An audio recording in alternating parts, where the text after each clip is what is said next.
You can be incredibly successful, self-aware, and doing all the right work on yourself and still find yourself having the same argument in your relationship over and over again. Not because you don't know what to say, but because something deeper is taking over in the moment. And until you understand what that is, nothing actually changes. Hi, and welcome to the You World Order Showcase podcast, where we feature life, health, transformational coaches, and spiritual entrepreneurs stepping up to be the change they seek in the world. I'm your host, Jill Hart, the Coach's Alchemist, on a mission to empower coaches and entrepreneurs to amplify their voice, monetize their mission, and get visible. If you're ready to start attracting premium clients without chasing algorithms or hunting people down like a banshee on a mission, head on over to thecoachesalchemist.com and schedule your free client acquisition audit. It's the first step to building a business where your clients seek you out rather than you having to hunt them down. Today, we are chatting with Hannah Dalby. Hannah is a human integration facilitator, CEO of The Jungle, and former professional Muay Thai fighter who spent over a decade competing at an elite level. Now a decade clean, she works with founders, leaders, and high performers globally to help them identify and release the unconscious nervous system patterns driving their relationship dynamics so they can experience real connection, safety, and intimacy beyond what success alone can provide. Welcome to the show, Hannah. Lovely having Thank you you with very us. much, Jill. Yeah, thank you. So, what's the most significant thing, in your opinion, as individuals we can do to make an impact on how the world is going? I think it's all of our internal stuff that we're holding on to. If we undo how we are reacting in the world and how we're leading and how we're showing up, that comes from the internal patterns and wounds and emotions that are kind of still stored there. When we clear that, we show up better, we lead better, we become the example of how we can create a new world. I love that. It Yeah. really is all about taking the junk out that we've got inside so we can be the Yeah. people that we're here to be so that we can connect with other people. Yeah. And I think once you start doing that as well and start understanding that's the way that everyone else is operating as well, they're showing up with their old wounds and old patterns, and it's not actually personal. You can actually start to see people for who they are and what's going on for them rather than how it feels like a personal attack all the time. And then we all feel like we're attacking each other and we end up in this segregated kind of world. Yeah, I think we're trained to pick teams, and Mm. there's like safety in the teams, and then the team wants you to conform in all the other ways that you may, they're not like actually you. In fact, this is kind of weird, but I was thinking about um conservatives and liberals in my country, and Uh-huh. that I'm not, I was raised in a very conservative environment, and I have a lot of conservative ideas that I'm really, I'm like, I'm more of an anarchist in that I believe in like Uh, no government and people should be personally responsible for the decisions that they make. But I recognize that, there are a lot of things that I, I'm very liberal about. It's just like I don't care what you're doing in that area. I really just want peace and kindness across the board and personal responsibility. Yeah, I mean, it's an interesting thing to say no government. We've had this discussion quite a few times around like if you take away government, you still end up with a government. Like if you, even if you pulled it all apart, eventually it would grow so big, you'd still end up forming some kind of government once a community gets like to a certain size. So the only answer to that is to keep communities really small. Mhm. And as soon as it gets to the size we are, we still have government. So like we need governance in some way. It's just how are they being elected and how is this system actually working? Because it does need to come from a place of sovereignty and authenticity and your own self accountability. And if everyone were to operate like that, we'd probably be okay. But something seems to happen once communities get too big. It's lack of accountability, I think, a lot of it. I'm a big proponent of, if you want my tax money, I want a P&L, a profit and loss statement, and I want to know an income and expenses statement every month. There Yeah. should be some place where we can see what you're doing with the money and have a say about it. We're all shareholders in a situation. And I know this is kind of like getting off the tangent of what you're here to talk about, but Yeah, it yeah, yeah. really is about communicating and injuries that we've sustained as individuals get magnified when it starts getting out on the global and um, political sphere. And knowing where you stand and being okay with being not one thing or another. We can be who we are. So if you Oh, actually look at that though, like the reason that has happened, if you go to the right crux of it, is the people that are leading at the very, very top have unhealed wounds, have desires that they're trying to get met in shadowy ways. And that's like the basic reason why these things operate like that. mhm. And if you were to take that down a level, and it's like, then you've got companies that, yes, the same thing, like they're driven by, like the leaders of that are driven by their met needs that are in a shadowed place. And so they're trying to get their ego needs met, or they're trying to get being seen met, or something that they're not quite conscious of. And it trickles down into the company. So it trickles down into the countries, it trickles down into the companies.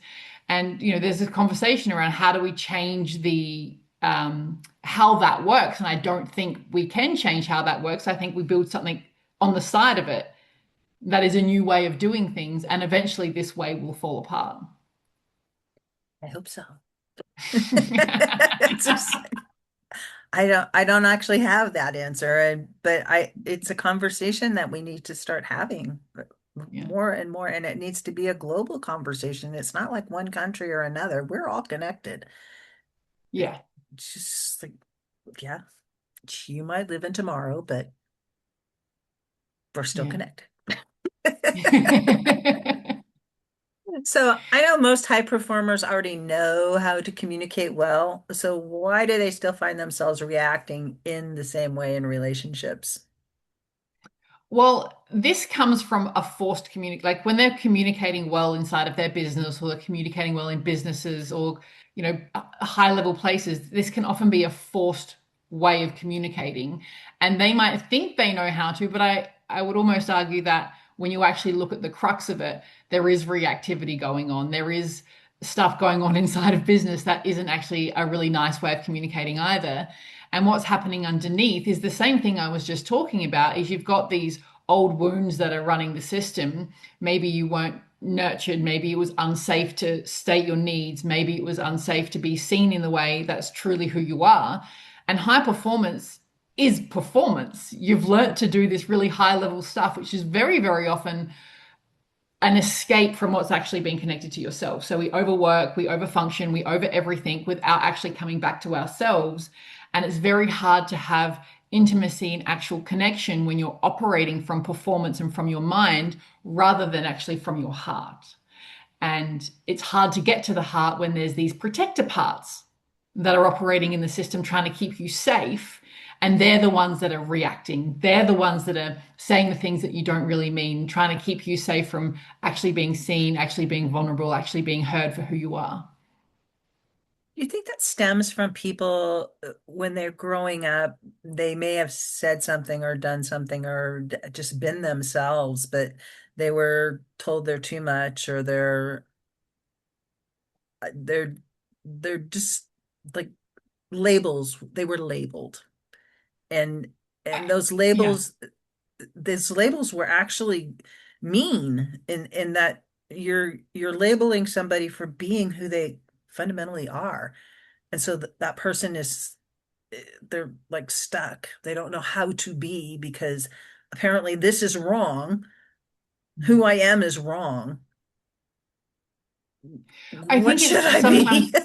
yeah, sometimes it's not even a label. Like sometimes it's being shut down. Like I've seen it unpack into a place where you wouldn't think that it's a trauma. And people think, "Oh, well, my childhood was great. What are you talking about?" And there'll be a slight moment very young where you tried to be who you were and someone didn't mean to, but it's like we don't have time for that. Or you're making that other person uncomfortable right now. Or I can't actually deal with that. Or that's not how I need you to operate. And with high performance, you often see it as, well, you only get love when you're winning, and you only get love and attention when you're succeeding at something. And so all of these things intertwined together start creating these patterns. Well, I must achieve and I must get really high results to actually be worthy or to have love and attention. And if I actually show who I am, I'll get told that I need to shut up. Or even really, really common is if I actually shine as who I am, then I'm going to make other people uncomfortable. So I'm just going to stay in my lane and perform in this way. And it can be so, like, you talk about PTSD, but it's more like a complex PTSD where it's lots of little micro moments over your life that you wouldn't really remember, but it's creating this internal blueprint in your system and stuck emotions, which create how you operate. It's the operating system you've now developed. And it actually, you internalize it enough and you've got physical issues that start showing up in your body because your body is connected to your mind and your emotions. We talk about emotions as though they're these ephemeral things, but emotions actually drive chemical reactions in your body and they cause things to happen in your body. Yeah. It's not like a nothing sum game. They're starting to prove it now as well. There's some research happening at a university in Australia where they're actually seeing when beliefs and emotions are stuck, there's something in the body that's giving instructions. And when you release the emotion or release the belief or the pattern, the instructions change. And so there's like, as an example, autoimmune disease is very often anger turned inwards. And so then the instructions are attack myself. And when you start to release where that actually came from, the instructions change and it no longer is attacking yourself. uh, in your in your cells. This is Yeah. communication things DNA is being turned on and off Yeah. in your cells. It's not like you're just born and you're always going to be the same little cupcake. We're always in a state of change and flux and adjustment. And it's like, we eat, and I'm as bad as everybody else. I love me a good chocolate chip cookie. So, but but it doesn't really add to our life force. We eat so much stuff that doesn't add to our life force, and it interferes in the chemical reactions that are happening in our body. And we're just like these bioelectrical beings. Yes, we have souls, but our souls and our bodies and they're all sort of interconnected, but on just the Well, it's one basic system. level. Go ahead. Yeah, it's not like we're like an emotional body, a physical body, a spiritual body. It's not like we only have a, you know, circulatory system and then a digestive system and then a all the different systems. It's one system. The whole thing is one system. We are, and when you were talking earlier about this whole connection, we are connected to all of the things. The same as in our body is the same as outside. It's also how connected are we to the environment that we in. Like that's also affecting our body. It is actually connected by energy, by the people that we keep, the company that we keep, the stagnant of our house, what physical things we're keeping around, what voices we're hearing, what music we're listening to. It is in one entire system, really. And so it is really important to eat all the right things to get sodium in your body and to release this stuff inside of you. Yeah. And to recognize that it's okay. It's okay to have emotions. It's okay to process those emotions. And the more that we can have people that come alongside us and say, yes, I recognize that emotion you're having. I'm Mm. going to validate your feelings for you, whatever they are. Yeah, yeah. I think this is where to come into a leadership perspective, if I work with people that are in executive roles and in these leadership roles, and they're told they have to get their team to do a certain job, and then the team, certain people on the team will react back at them and get really angry, and there's mediation, there's all this stuff that really happens in teams all of the time. Mhm. And what's happening underneath of that is everyone's got this same stuff. They've got their old wounds that they're reacting to. As a team leader, you might suddenly remind this person of their mother when they, were told that they weren't allowed to do this thing, or they were told they weren't good enough, or they were told whatever they were told. And so that's the reaction that starts to come up for them. And if, as leaders, we could understand that, not take it personally, not look at it as a place of well, you're just behaving badly. Perhaps they are. And also, can you actually see what's underneath that? Can you see this person for what's actually going on for them? Because it starts to collapse. When people get seen, heard, and understood for what's actually happening inside of them, it starts to collapse and then they don't operate in that way anymore. And now they're coming to work and feeling seen, heard, and understood. So there's less stress for them at home. So then they don't take it home to their families. And you do that on a big enough scale, now we start to get culture change. And it just starts with communicating between two people trying to get something done. It's not, it's often we want things to be right, want to be right, rather than we want to have the relationship go in a way that everybody benefits. And if you can help people to recognize what they're dealing with or feel seen, and so that, if they have a bad reaction to what you're doing, and instead of trying to be the right or wrong thing, the curious explorer person, I Where does see wanting to be that. right come from, though? Wounds. Yeah. It's So it's like, definitely wounds. yeah. So that need to be like, that's the first thing to undo is like, where does this need to be right come from? And undoing that in yourself so you can actually start to hear other people and hear different perspectives. Like I would challenge every single time all of the issues that are happening in your business, in your world, in the people that you're leading, and the people that are around you, are they repeating patterns? And if they are, that's a you issue. It's something that is happening in your system that's creating that outside of you. Do you mean that in the system of the company or in the system of you as a human being? I mean, as a human being, like if you're as a human being, whether you're just a human being, not just a human being, but if you're just in the world doing whatever you're doing, or Mhm. you're a leader and you've got heaps of people underneath of you, or you're the CEO of a company, or whatever it is that you're doing, if you've got the same pattern that keeps coming up all of the time, example, people keep arguing with you about the same thing, or they keep not doing what you ask them to do, or no one ever does what they say they're going to do, or people keep reacting to you in a certain way, and it's the same pattern over and over again, it's very likely something within you. Yes. Yeah, I would agree with that 100%. It's like Yeah. it, we need to be better pattern recognition, Yeah. better at pattern But it's recognition. hard. It's It's hard to hard to look do at it the by pattern, but it means yourself. you have to look at yourself and see that you might be the problem. Then we don't want to be the problem because we're already wounded. So it's like, it's got to be something other than me because I already got problems. I'm already in Yeah. pain. Please do not make me responsible for this too. Yeah, it's a big kick in the ego. It's a big kick in shame. It's a big kick in all of these things we then have to feel.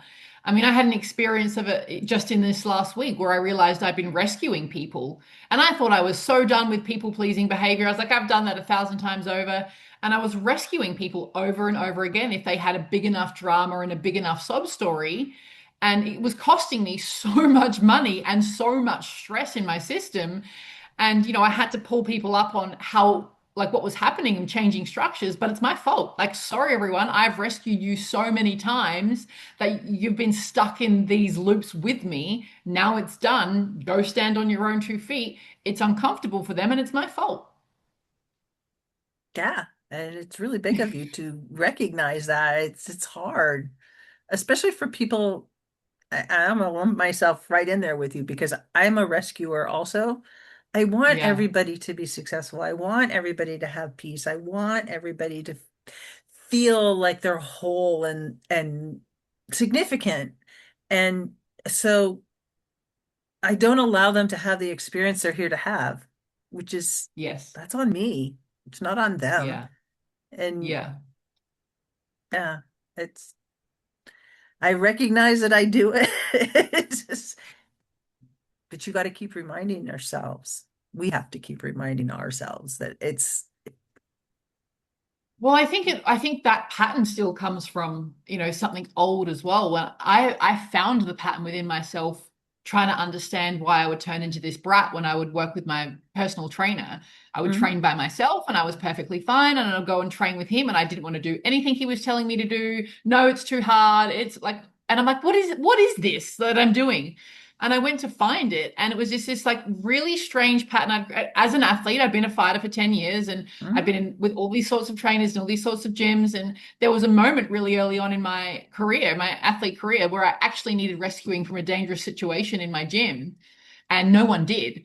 And I was pushed too hard. There was all these different patterns that were kind of created from training that made me want to be rescued inside of training. And because I needed rescuing and no one rescued me, it made this thing inside of me, well, I'm going to rescue everyone else because it's what I needed.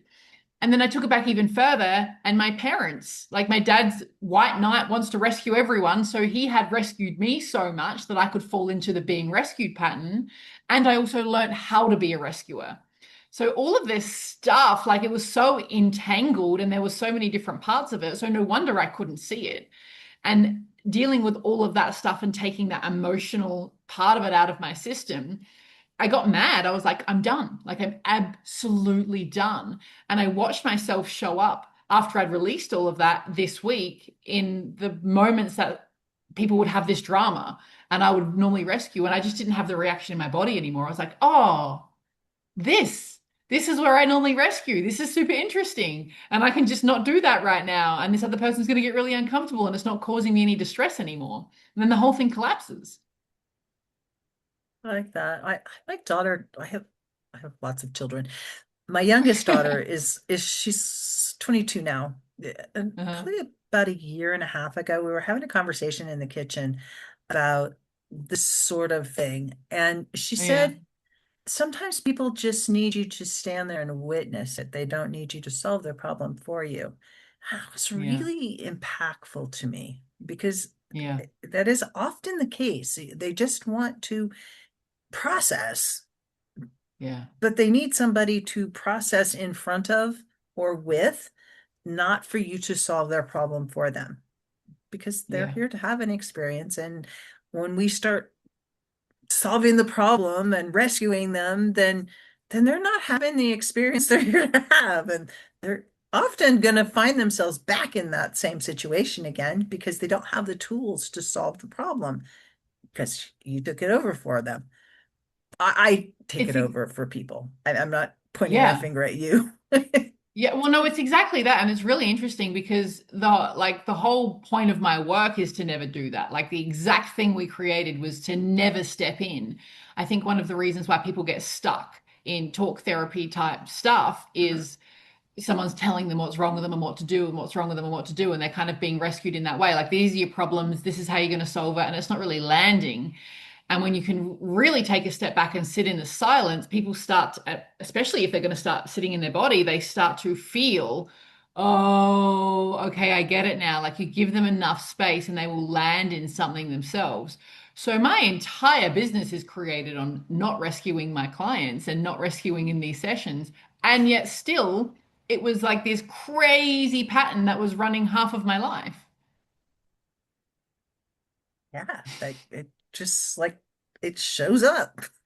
Yeah. You have to be And is it really intentional to step out of those. They're kind of like ruts that we just get in because it's easy. We I'm an empath, and I intuitively feel things that other people are feeling, and uh, it's super easy for me to say, well, just do this, but it's But how hard does for that? me It to doesn't solve their it problem. It doesn't doesn't solve their actually solve their problem. problem. And they probably end up getting resentful at you because then what happens is this other part comes out, this rebellious teenager will come out and go like, I'm not doing what you tell me to do. And so they might do something for a little while and then they'll come back and then they wonder why they keep pendulating. Oh, well, I know this is the right advice. I know this is the right thing to do. I've been given all the answers. I just can't figure out why I can't actually do it. And it's because you didn't land in it. Mhm. So we have got to give people space to sit in their own feelings and process things themselves until they land in it in their own body. And when you've landed in something in your own body and you've got a felt sense of this is the answer, now Mhm. you've got no one left to rebel against. So you're just going to do the thing. You've taken the resistance out of the way. And when people want things to change really fast, It's like I don't have a magic wand for that. It's I mean, I've you're kind of got a magic wand for that, and it's coming back into your own system. well, You know, yeah. like, yeah. So undoing this stuff can be really fast. We can be very, very surgical about it. And it's like, you want to get here, you want that change. Let's just find the exact resistance to that. What happens in your body as you step into that change, undo it. And now you no longer have that resistance. And it's going to be permanent because you've actually landed in it. You're actually going to follow through because you've actually landed in it. So it's a concept that I'm kind of, what if we did anti-coaching? What if we did anti-therapy? What if we stopped telling everyone what to do? Maybe they would actually follow through. Maybe they would actually stick to these things. That's a really interesting conversation. I'm thinking about all the courses that people take or buy, but they never Yes. actually go through. I think it Yes. it really does come back to this. It's like they're not discovering, there's a certain amount of discovery on your own that you need to do in order for the next step to land with you because you don't, it doesn't make sense for you. I mean, somebody can tell you how to do something, but until it makes sense for you and you have what I used to call the framework when I was teaching my kids, you have to have frameworks to hang your hangers on, which Yeah. hangers are just the information that you bring in. If you don't have the framework, then all your hangers are just going to land on the floor and they're not going to be useful to you. Yeah.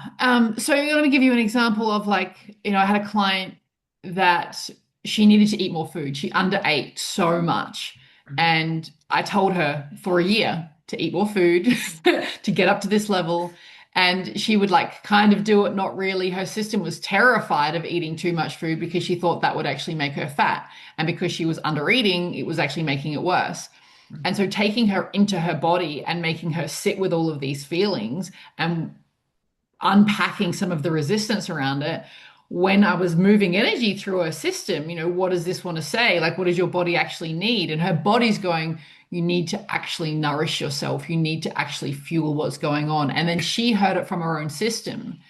And from that day forward, she just ate all the food that she needed to eat. And it was no longer me having to try and be like, come on, do this thing. She got it. Her body told her she can't argue with that. Yeah. And it's getting back into our bodies and listening to our bodies instead of staying in our head and Yeah. Which is hard to do if you live in your head. It's hard to do if you're, spend your whole day having to solve problems, being in this analytical place, if it's been unsafe to get into your body, if no one's taught you how to feel things before, if you've been running from it your entire life. Like, I ask people sometimes, where do you feel that? And like, what do you mean? Where do I feel that? What do you mean there's a sensation? It's like it's foreign. It's a new concept sometimes. so interesting. I've been dealing with a shoulder injury Oh yeah? that I don't know what it is. I have some ideas. So I'm waiting for my body to tell me. People tell me that, I need to make space in my heart and I need to work on receiving. And it started when I was taking care of my dad. My dad's 90 and I went down to help him get through this medical thing that he went through. And since I've come home, I've been home about a month now. It goes off and on. It, I've been to the doctor and I've been to the chiropractor and the acupuncture people. I mean, I did all the responsible medical things. And yeah, no. I put all this stuff on it. I don't I don't really think that it's a physical thing. Well, it is a physical thing, but it's there's some component to it that once I What do you What are you carrying that's not yours to carry?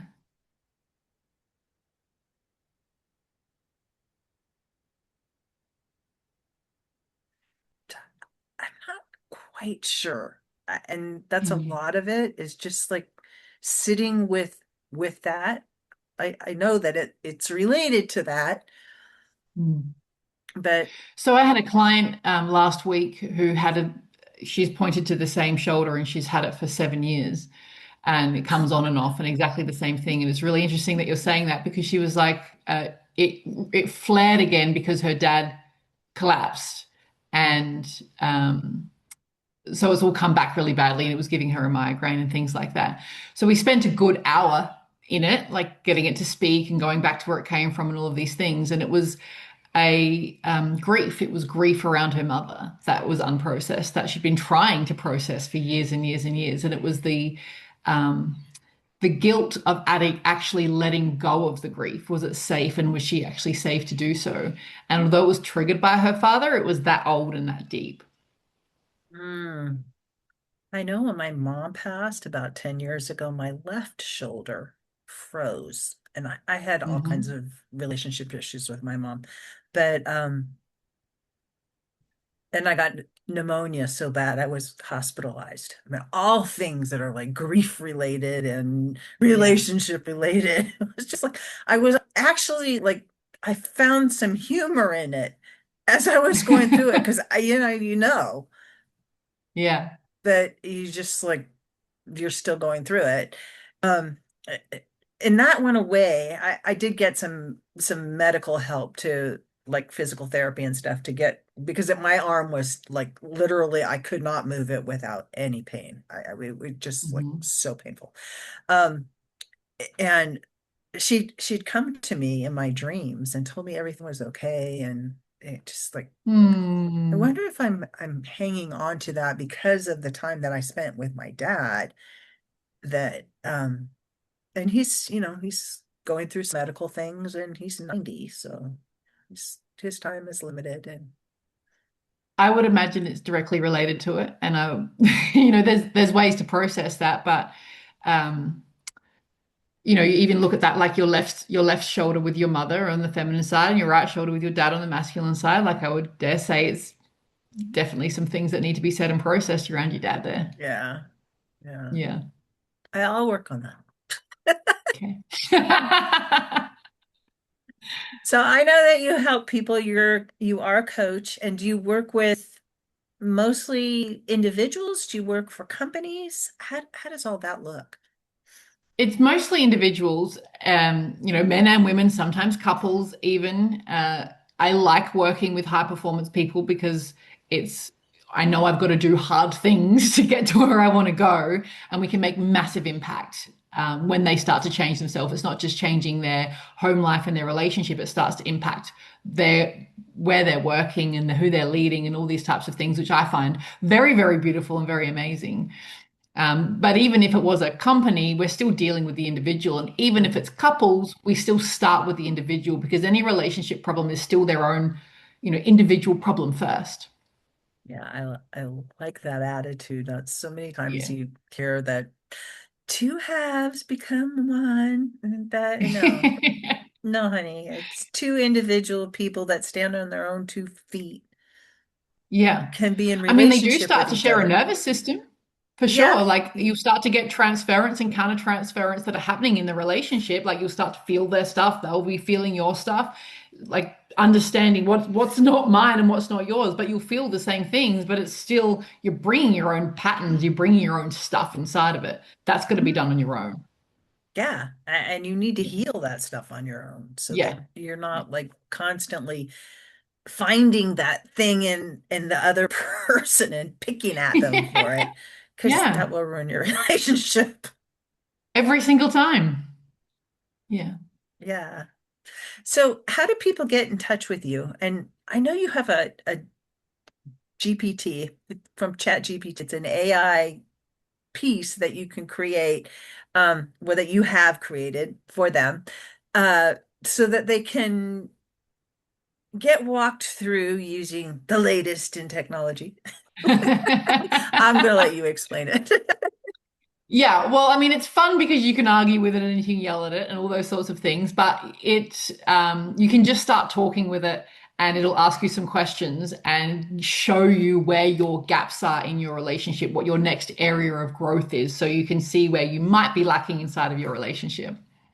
I like that. And I like ChatGPT. I like the function that you can just click on the microphone and just Uh-huh. talk to it.